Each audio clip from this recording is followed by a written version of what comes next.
Hi everyone and welcome to this video series on Digitone 2. This video series I'm going to look at trying to cram in as much information as I can in a short space of time.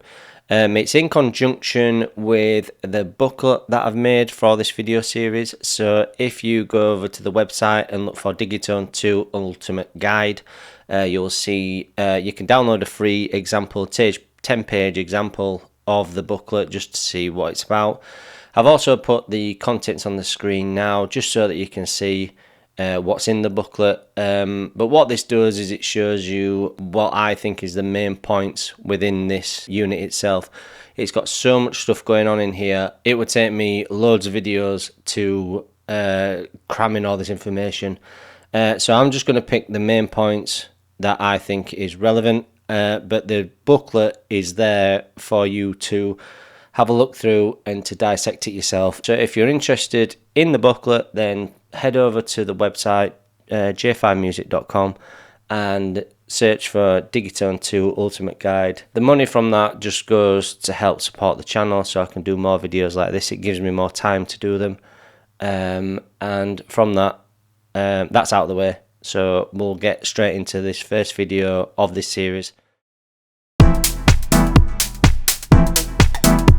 So the Digitone 2 is a second installment from this device from Electron. This is the successor to Digitone. The Digitone had just one engine or machine in there, and that is the FM tone machine.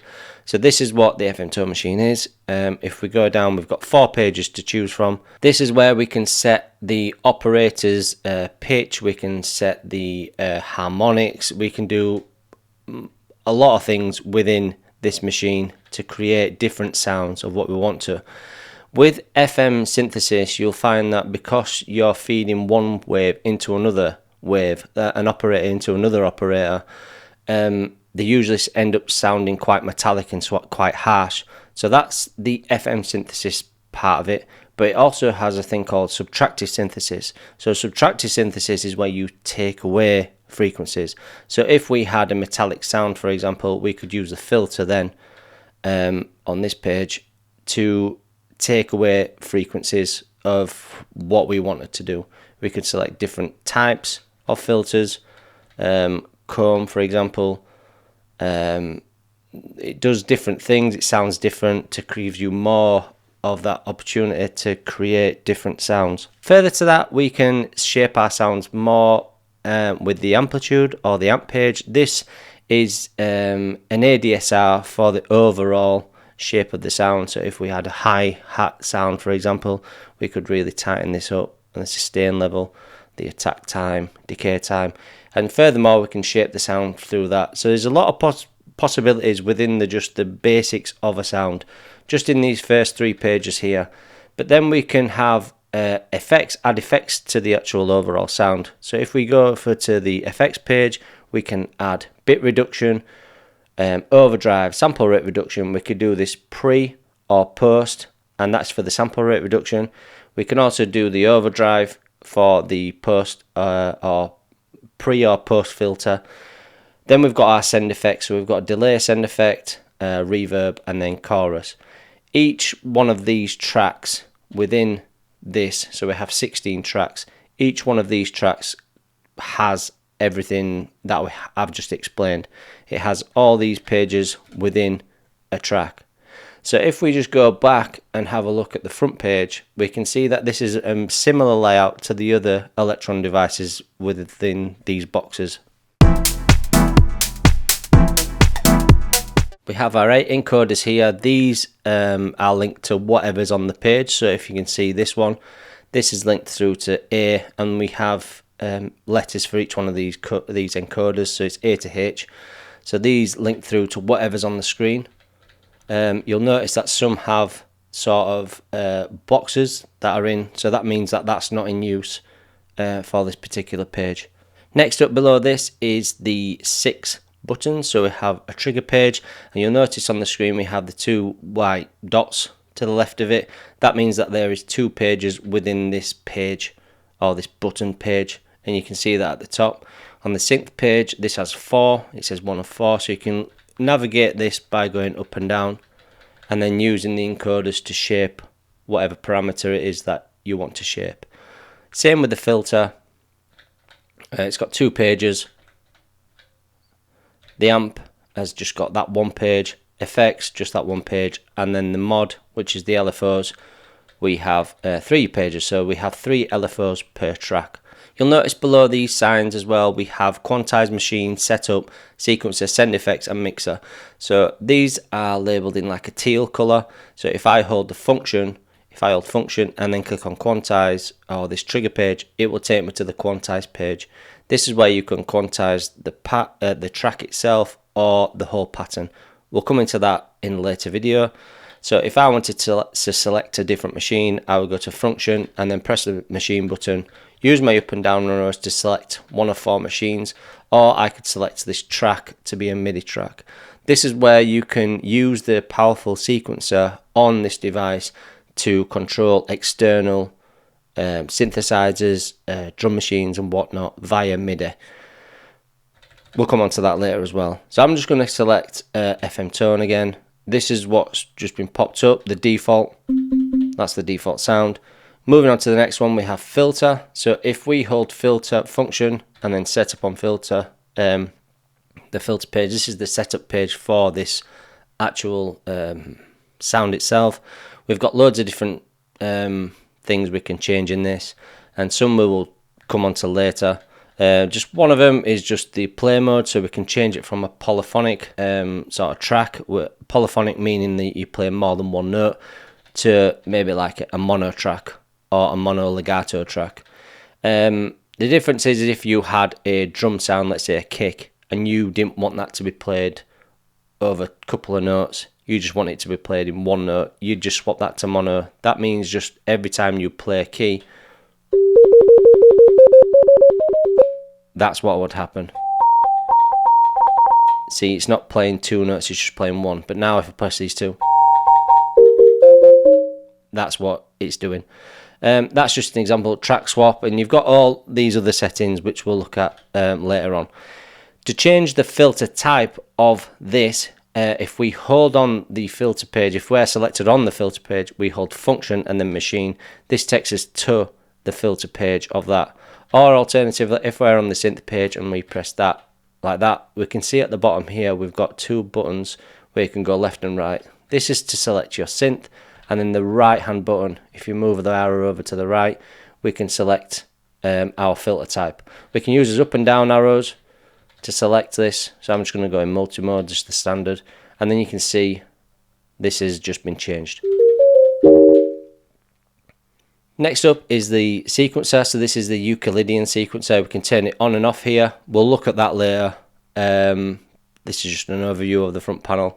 Same with the send effects. We have 3 send effects, so delay, reverb, and then chorus. We can change different parameters in this to suit what it is that we want it to sound. And then we have the mixer page. So within this mixer page, we have the compressor. So this is like the overall mixer page. This sums up all the levels together, all the tracks together, and it sums into the mixer. So we have a compressor on this. We have an internal mixer. So this is page 2. So tracks 1 to 8, and then going down we have tracks 9 to 16. We can set the levels of this, just makes it easier for us to set the levels instead of going to a track, tweaking it, going to another track, tweaking it. We can set it from this. And then we have the FX mixer. We have delay sends, reverb sends, and chorus level. Not sends, but the level of the actual sends buses. Then we have a master overdrive. This just glues things together if used right. And then we have the internal mixer. So if we wanted audio coming in, then we would send it in the left and right input. We can have this in dual mode. So if you wanted a mono signal coming in, we could have that in, let's say, the left hand channel number 1, and then this would come in on this channel, and then we could send that signal to as delay, reverb, or chorus. And that is these 3 pages. Next up, the master volume. This is the master output volume for the left and right output, along with the headphones. The level and data pool is the level for the actual track that we're on, and then it also does a preset pool as well, which we'll look at later. Keyboard setup, so this is where you can play in keyboard mode. To go into keyboard setup mode, we hold function and then that, and press the button again. We can then choose from different types: track, pattern and song. So track is what track you want to be selected without playing the sound. So 2, 3, you can pick on whatever track you want. So I'm on track 11 now. So if I go back to track 14, that's what I'm on. Pattern is what pattern you're in. So we have pattern and bank. So bank is bank 9 to 16. And then pattern within that then bank is 1 to 16. So then this is how we select different banks or different patterns within the bank. Song mode, you can edit your song. So if you've got patterns set up, you can then utilize song mode and edit the song into that. So if on pattern 1, for example, you had an intro, pattern 2 it was your chorus, pattern 3 was a bridge, pattern 4 was an outro, you could then go into song mode and then click in these presets or these patterns that you want and structure a song in song mode. Here we have 7 buttons. So on this top one we have the presets and kits, settings, we have unison mode, we have the tempo and swing. If we hold the function button down, we can then have performance kit on, save project, just going to press no for now, unison on or off, and then that's your tap tempo. So we can manually tap a tempo into the unit.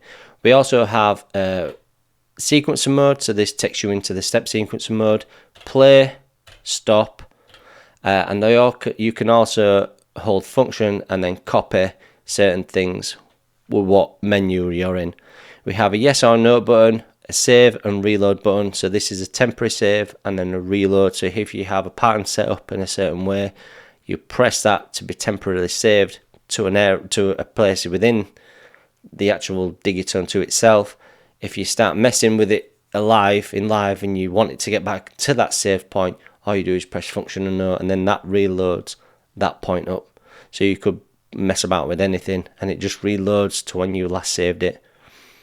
Up here we have the arrow key, so these are navigation as I've shown before, along with trigger mode and then the U time.